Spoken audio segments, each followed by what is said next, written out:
Amy W. writes, I'm trying to patent an all-nature cure suppressor for a specific condition. Does that fall under an invention idea, and would I follow the same steps for a provisional patent application and patent? That's a great question, Amy. I'm going to answer this question and other questions about patents on this video. Hi, my name is Carr Ferrell. I'm a Silicon Valley patent attorney. Welcome back to my channel. Okay, there are 4 things that are potentially patentable under our current patent system. One is compositions of matter, that is formulas. We have machines, we have things that are made by machines, and we have processes. Now, the Supreme Court has clarified this list to point out that there are some things that are not patentable. Laws of nature are not patentable, things found in nature are not patentable, and abstract ideas are not patentable. So if your composition is something that's already found naturally in nature, it probably will be patent ineligible. Now, there are some ways to overcome this by having unique novel compositions, processing methods, dosages, and administrations. So you want to keep this in mind in terms of deciding whether your particular solution, whether your treatment is patent eligible. Now, assuming that your cure is not just something that's found naturally in nature, there are 3 other requirements for patentability. In order to be patent eligible, an invention must be new, it must be useful, and it must be non-obvious. As a special point with respect to your treatment or cure, you'll want to make sure that it actually is useful, that it does have some efficacy, and that the application of your cure or treatment actually does solve a problem. And as you're writing your application and preparing for the filing of your application, it would be very useful to include efficacy data, experimental data that you've collected, for example, that shows that your treatment or your cure actually does work. Because with inventions relating to treatments and cures, there's often an extra scrutiny with respect to whether, in fact, the treatment or the invention is effective. So that's it, Amy. I hope you're super successful with your new product. This next question is from Martin L. Martin writes, Hi John, is there a way to file a provisional patent application internationally via the PCT? I plan on having tooling done in China and the product will be sold in the EU and UK. However, initially I'd like to file a provisional patent application. How can this be done? I really appreciate your time and feedback. Thanks, Martin, for watching and for leaving your question. The PCT system does not provide for a provisional patent application. That's unique to the United States, and as far as I know, there's only one other country that has a provisional patent application system, and that's India.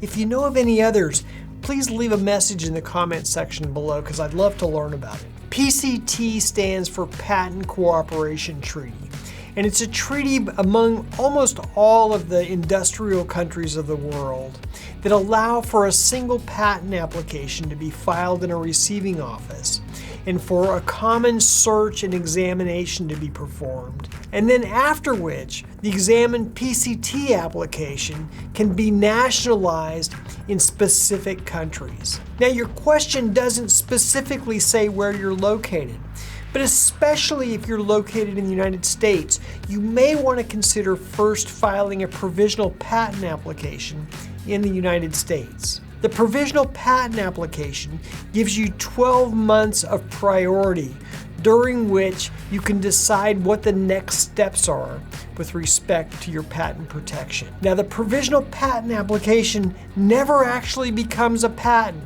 but you can use the provisional patent application to save the date of your invention, to give you priority for either a future US application or for a PCT application to be filed within the 12-month period. Now, as I mentioned, the PCT application provides for searching and for examination, but itself doesn't actually end up in a utility patent in any specific country. Once the examination is completed in the PCT office, you'll then need to file a national phase application And you can do that based on your PCT application in China, the European Union, and the United Kingdom. These national phase applications must be filed within either 30 months or 31 months from the filing date of your provisional patent application, depending on which countries you're nationalizing in. If you don't want to file a PCT application, an alternate route is to file your provisional patent application in the US, and then within 12 months of the filing of your provisional application, file national applications in each of the countries that you want protection in. There's a little bit of an MBA problem here, deciding exactly where to file your patent applications to get the specific protection that you want. And keep in mind that when filing in foreign jurisdictions, often one of the greatest costs of the application is the cost to translate an English application into a specific foreign country in which you've nationalized your PCT application. Okay, next question, and I'm paraphrasing the viewer's question here just a bit. I'm usually told that the royalty paid by the manufacturer is based on the wholesale price and not the retail price. What is the difference and why is this so? First of all, a couple of definitions.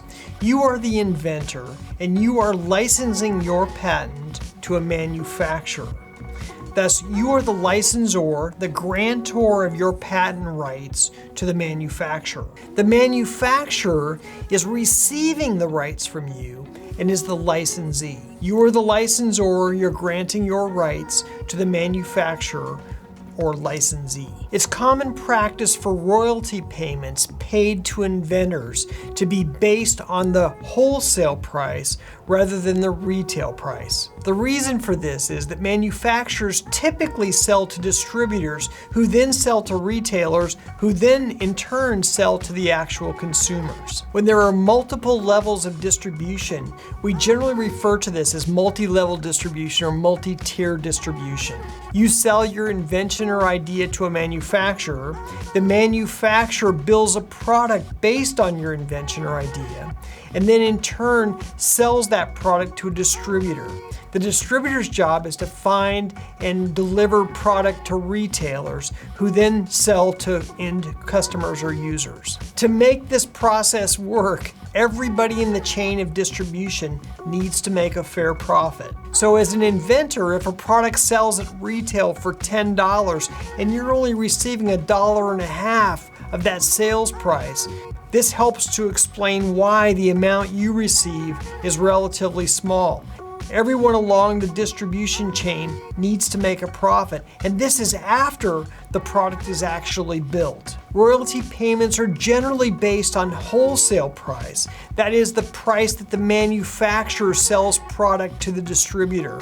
And the reason for this is that these prices are more predictable. The distributor may add markups based on incentives and distribution quantities and other incentives that you just have no control over and that the manufacturer has no control over. And so the most stable pricing is the manufacturer's wholesale price to a distributor or to an end retailer. And for this reason, royalties are typically based on wholesale pricing. Now, although it's industry practice for royalty payments to an inventor to be based on wholesale pricing, you and the manufacturer can agree to whatever contract terms you want. And especially in the case where a manufacturer may handle their own distribution, you as the inventor may decide to vary the terms of your contract. Okay, those are all my patent questions for today. If you need help with your company's patent applications or patent portfolio, I'd love to hear from you. You can contact me at the email address below. If you have questions or comments, leave them in the comments section below. Otherwise, I'll look forward to seeing you on the next video.